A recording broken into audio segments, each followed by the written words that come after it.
One, two, three. Harold and Brad, Windy City Filmmakers. Harold and Brad, Windy City Filmmakers. Harold and Brad. Da, da, da, da, da, da.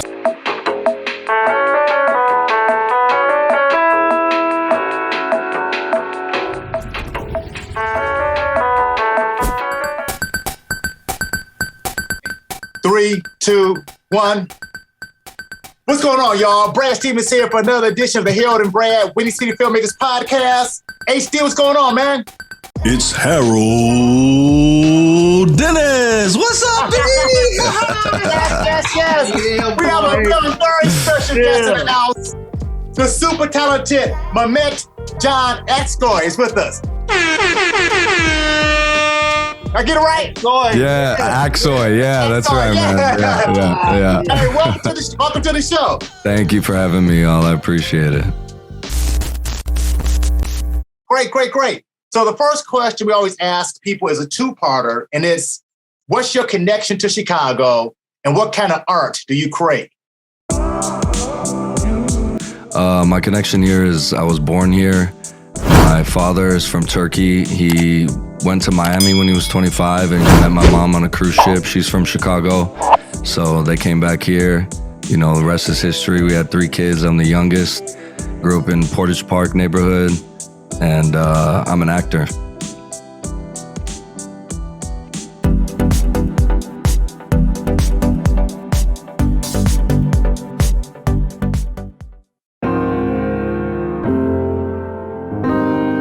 So, Mehmet, let's talk about your origins of acting.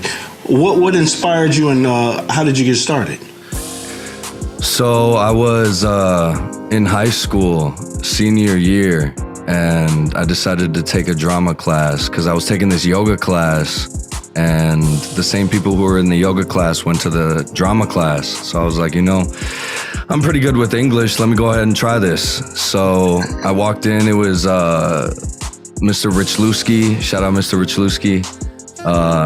He did Shakespeare with us, and shout out Robert Cornelius too. And man, the rest was history from there. Then I went to NIU for a BFA in acting. Go Huskies, you feel me? DeKalb, shout out. Sycamore, shout out. And from there, I studied in Moscow for 3 months. Then came back to DeKalb, finished out my senior year, and then came back to Chicago and got signed with Stewart Talent and just started doing my thing from there, man. Excellent. So you did high school plays. Were you doing Shakespeare then, or did it start at NIU? And talk about your performances and shows and things like that doing Shakespeare. I see. So Shakespeare in specific, I did like a monologue in the high school class, but we didn't do plays like that. The school was a little too, you feel me, not about it. So when I got to college was the first play I actually did. And I actually missed the deadline for the BFA audition, but when they saw me, they were like, we could use someone like you. So they let me audition like three months late. I got in. You don't do a show your freshman year, but your sophomore year. So I must have been 19 or 20 then when I did my first play. And I was a prisoner in one of those Shakespeares. I forget which one it was. One of them. With Claudio. That's like 3 of them, though. Oh, Measure for Measure. I was Barnardine in Measure for Measure. And, I love the language, bro. Like, Shakespeare feels like a puzzle. And when you can put the pieces together right and really understand what you're saying, you realize why he's been around for so long. Because, man, it feels like magic coming off of your tongue sometimes, So that was cool, man. I ended up playing Orlando. It's my senior year in one of those romances, bro. I can never remember the names. But that was really cool too, because, man, playing a lead in a Shakespeare play, once you've done that, every man has that dream of playing Hamlet, you feel me, or King Lear or something. Because when you get to step on that stage and really, control huge parts of the story, it just feels amazing, man. It's great writing. Who doesn't love that? Everything about acting is left up to great writing. First and foremost, Well, maybe not, but it's important, man. It's important.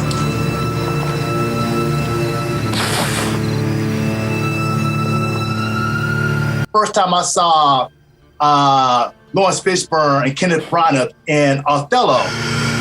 It is the cause. It is the cause, my soul.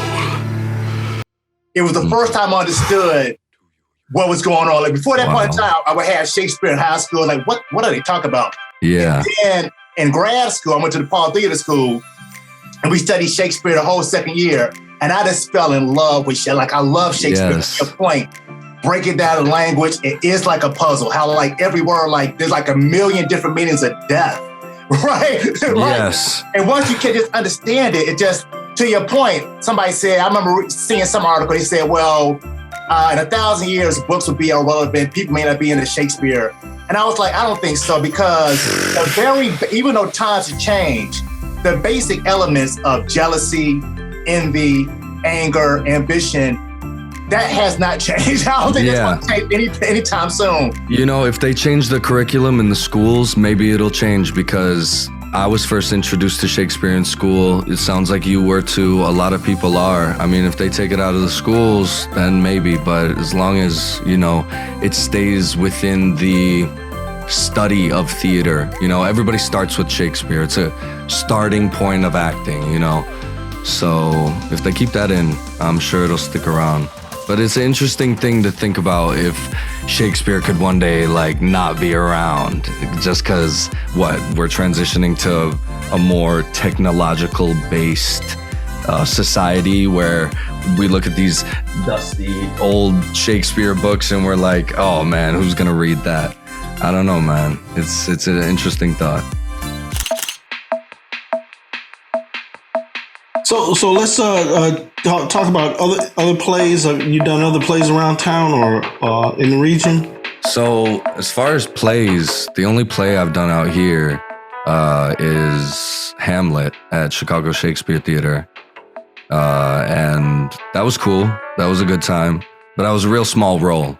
So what I've really booked out here is more television, film, commercial stuff for the most part. Which television shows have you been on? So I played Twin Brothers on Power Book 4 Force. I played a Serbian drug lord on Chicago Med. And I played a Albanian bodyguard on Justified off FX, the new season that's coming out. And I have a little something coming out with Laura Linney and directed by Ethan Hawke, you feel me? Just a little something. I don't want to spoil too much, you know, but yeah. Let's just talk about that for a half a second, or if you want to, because I know you told me about it, and I was like, oh, man, you got to talk about that. Jesus. I mean, you know, all I can say is, you know, it was a pleasure working with them. It was a real good time. They treated me real nice. And, you know, it was a short shoot, just a one-day shoot. But, you know, I definitely think I'm going to leave a mark on that movie, you know. And you flew out of town to do that, right? I actually drove. I drove on down to Kentucky. I shot the scene. I was in makeup for like 8 hours or something like that. You know, just sitting around and shit, how you do. And then got up, did the scene. I actually did one take. And Ethan and, you know, the cinematographer, everybody else in the room, they were like, oh my God, this is amazing. They were like, turn the cameras around right now. Get them on Laura. We're done. And I was like, oh my God. Like, it was such a crazy experience to hear something like that. Because, you know, you're waiting for 8 hours trying to, you know, get ready to do something. And you're like, okay, first take, I'm going to say it like this. Second take, I'm going to do it like that. Third take, I'm going to fucking go wild, you know? And then you do one and they're like, all right, you're done. Like, thanks for coming out. And so I did that and then drove back to Chicago the same day, man. Nice. Let's go. Yeah. What is Kentucky, about a 6-hour ride? Yeah, just about. Well, you know, if you know how to work it, five, you know, 5, you feel me? 5.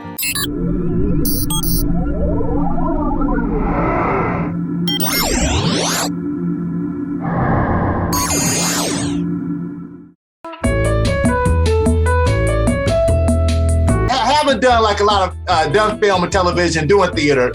From your opinion, what are some of the differences between doing film and television and doing theater acting wise? The biggest difference is the rehearsal time. So theater, I mean, you could be in it for 2 weeks, you could be in it for 2 months of rehearsal time, and the richness you can, develop with your fellow co-stage people, your fellow actors, could be really grand. It could be really grand. In television, you got to show up and be ready. And I think the casting wise is different too. I think theater is more accepting to bend how you might normally be typecast. Whereas TV is like, I want you to walk into the room as the guy. I want the guy right here in front of me.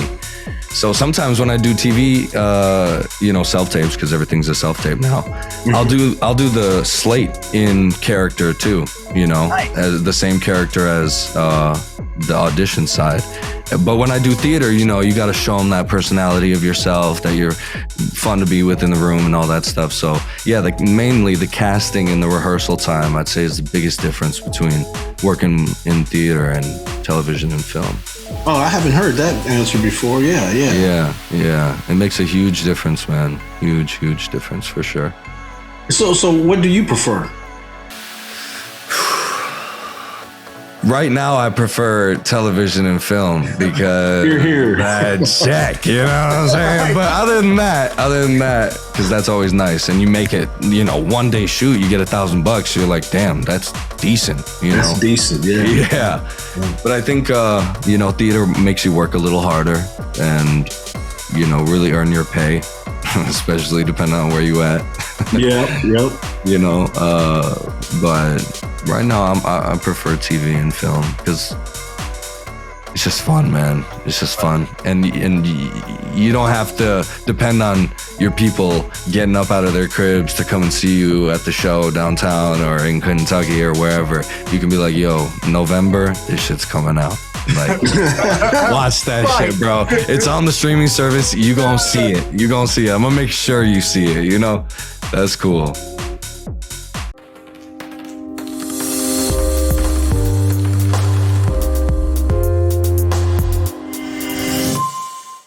So have you had the opportunity to watch the show? I know that you had shared with me on the inbox. You had watched the show that I was in and recorded me on that. Yeah, I had a nice laugh. Yeah, my friend James Gordon. I'm doing his demo reel right now. I do actor demo reels. I put together pre-existing clips, edit it real nicely and all that. So I'm helping him out with that.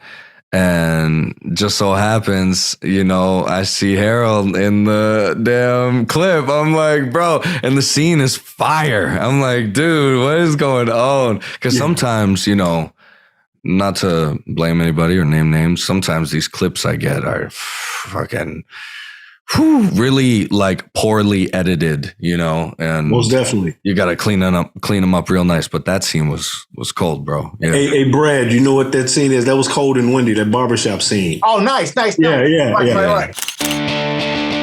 Hey, man, this real quick. You have a great speaking voice. Do you do voiceovers too? Man, a lot of people have asked me recently, actually, too, if I do that, and. I do some rapping, I do some music, some stuff like that, but nothing I've released yet. Or this is my first podcast, actually, man. Okay, good stuff. Yeah, well, glad you're here. Thank you. Yeah, of course, man. Right. Yeah. So, like, in 10 years, where do you want to be, like, career-wise, maybe in life? Like, 10 years from now, where do you see yourself? Where do you want to be? Anybody who's made a 10-year plan or a 5-year plan or even sometimes a 2-year plan knows that plans change. Yeah. So more so I have certain goals, and goals that I would like to see done in the next 10 years is, I don't want to put a number on it, but let's say work 3 more times with a director and an actor that I really respected from maybe, let's say, my childhood, get to that spot, either LA or Atlanta or wherever I gotta go to book that right role, to, put myself in the position where I can achieve that. Because I think the most important thing to me as an actor is working with other artists that I respect highly in terms of their acting ability. Like, bro, y'all been there. You're acting with somebody and, you know, they're just not quite there, you know? And I'll leave you up to interpret however I mean that, but they're not quite there, you know? So big goal, continue to work with directors and other actors that I highly respect. That's all I want to do, man.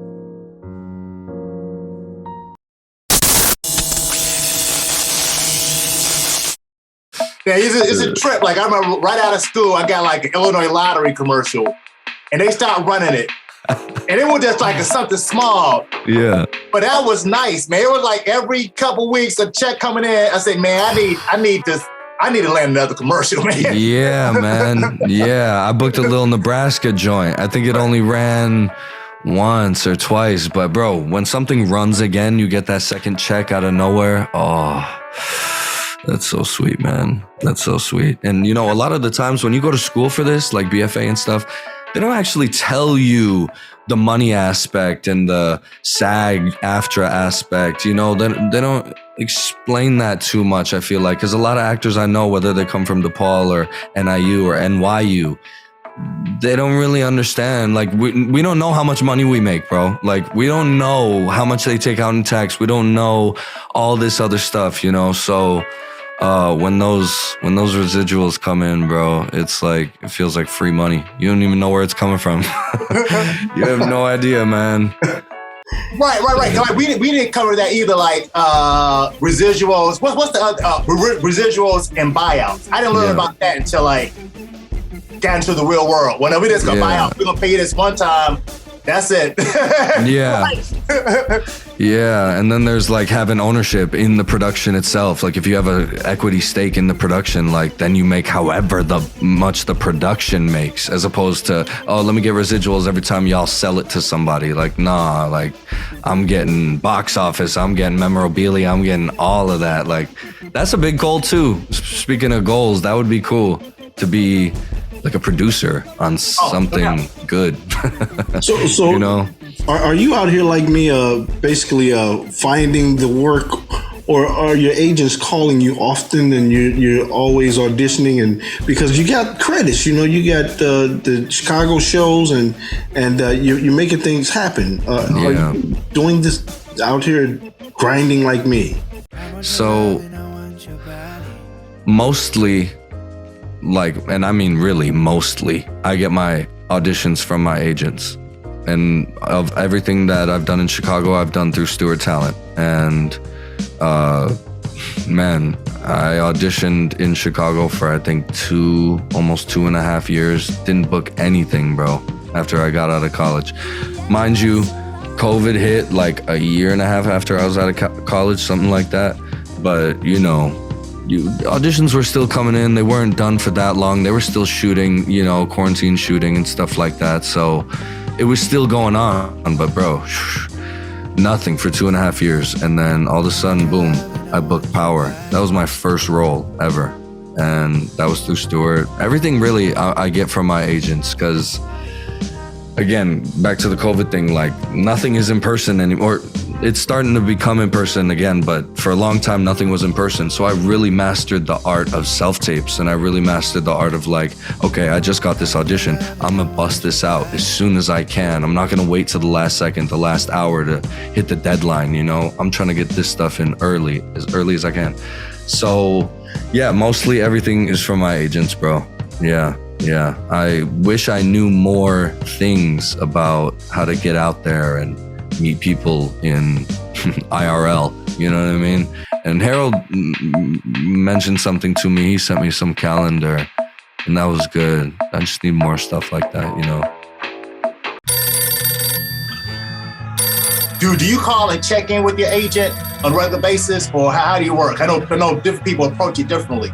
Yeah, so I would say if it has been a while, and I mean, let's say 6 months or something, maybe your agent will reach out to you. If you're nice enough, you can reach out to anybody. We're all just people out here. You know what I mean? If you're nice enough with enough respect, reach out. If you don't get a response, you know, at first, maybe don't worry about it. If it's been, you know, if it's real urgent, it's been maybe 7-8 months. You're like, what the heck's going on? I haven't heard from my agent at all. I emailed them. It's been 2 months. Maybe email them again. Ask for a submission report or something. But that is like so far down the line. Like, feel free to reach out, you know, if you haven't heard in 2 months, 3 months. Just be nice. Hey, what's going on? And update them on new things that you're doing. If you haven't heard anything, they're submitting you. You just ain't getting called in, you know? So maybe you gotta up the skill. Maybe you gotta up the headshot. Maybe you gotta up something, you know? But for me personally, if I haven't heard from my agent for like 6 months at this point, I'm like, yeah, I know they're submitting me. I'm just, nothing's biting right now, you know? Right. Yeah, and I think it's important for a lot of people, especially young actors, to know. Like, I'm with 2 people. My agent, I've been with the longest. I call him every Monday, right? I just check in. Okay, yeah. You know, because we had a relationship. My other agent's like, well, you call once a month. But I tell people, like, I was at some show, a summer shoot, and a young lady said, well, my agent said, don't call us. I said, well, no, you should be able to call your agent. Yeah, and even to the extent, I never forget, they were going to do a reboot of In Living Color. And I called my agent to get me an audition, even though they didn't want to see actors. So I didn't get it. I don't even think the show even went up. But I'm like, hey, you got to get me. I want to audition for this joint. I want to take my shot on this one at least. Yeah. Right. So I think ultimately, like, a good example of when I would hit up my agent is like, okay, if I did an audition for something, and bro, I'm dying to know if I book this. You feel me? I'm dying to know if they let me go even. I just want to know. And, you know, in every email for every audition, it'll tell you when they're shooting it. So if it's close to that date or, you know, that date, give them a call. Be like, hey, what's the situation with this? In a nice, respectful way. And I think, you know, I've always had good experiences with my agents when I reach out to them. They're like, oh yeah, they get back to me relatively soon. You know what I'm saying? It's all about how you approach it, man. And the reasoning behind it. Yeah, you know, I really never call my agent. If they call me, great. If they send me something, great. Right. And they do. And because one of them says, Harold, I'm working for you. And so after she said that, I never call. Yeah. And then I do get hit up for auditions. But like I said, it's just me out here finding my own work. And I'm enjoying it. It's been 25 years. So, you know, things are working out. So what's like, you know, the best way that you've found to like find your work off of the computer screen? Hit the events, the screenings, the festivals. You know, like here in Chicago, we got that Midwest Film Festival. It happens every month, pretty much. And filmmakers from the Midwest come. They show up, you know, and we kick it. We go to the bar after the screenings. Yeah. And we communicate and we link up on social media, exchange phone numbers, and they do call. And from there, they do call. Okay, yeah. Then there's other meetup groups, film meetup groups. I just make my rounds for years. Instead of climbing the ladder, I've got a huge foundation. And I've been doing that foundation, building that foundation for 25 years. No doubt. It seems like it's at least a countrywide foundation at this point. John Singleton. John Singleton. Yeah, and he was doing an interview, you know, years ago. He was saying how working behind the scenes for the Pee Wee Herman show, right? And Lawrence Fishburne was on the show. And he was like, at that point in time, John Singleton was like a nobody. He was somebody, but it wasn't John Singleton. And he was just talking to Lawrence Fishburne. They were having a conversation. And Lawrence Fishburne said, you want some coffee? I'm about to get some coffee, right? And John Singleton said that stuck with him because he was just like, you know, an intern or whatever. So when it came around to do Boys in the Hood, he called up Lawrence Fishburne because he was a dope actor, but also because that relationship. And it's like, you know, not that you're better than anybody, but those, you know, those people you're talking to who may be like a grip or whatever the case may be, not that you're just looking at what you get out of it, but you never know where those connections can lead, you know? Yes, man. Yeah, absolutely. Yes, you want to be a Keanu Reeves on set. You know what I'm saying? That's another big goal. I hope one day people look at me like they look at Keanu Reeves. Like he's just constantly getting caught being a nice dude. You know, I love that.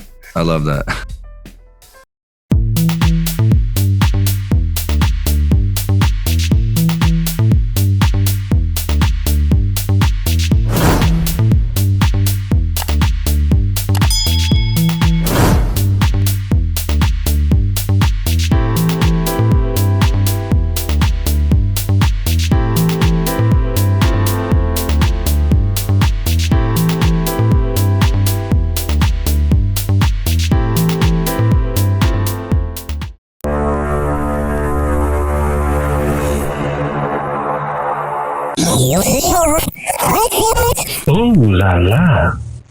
Yeah.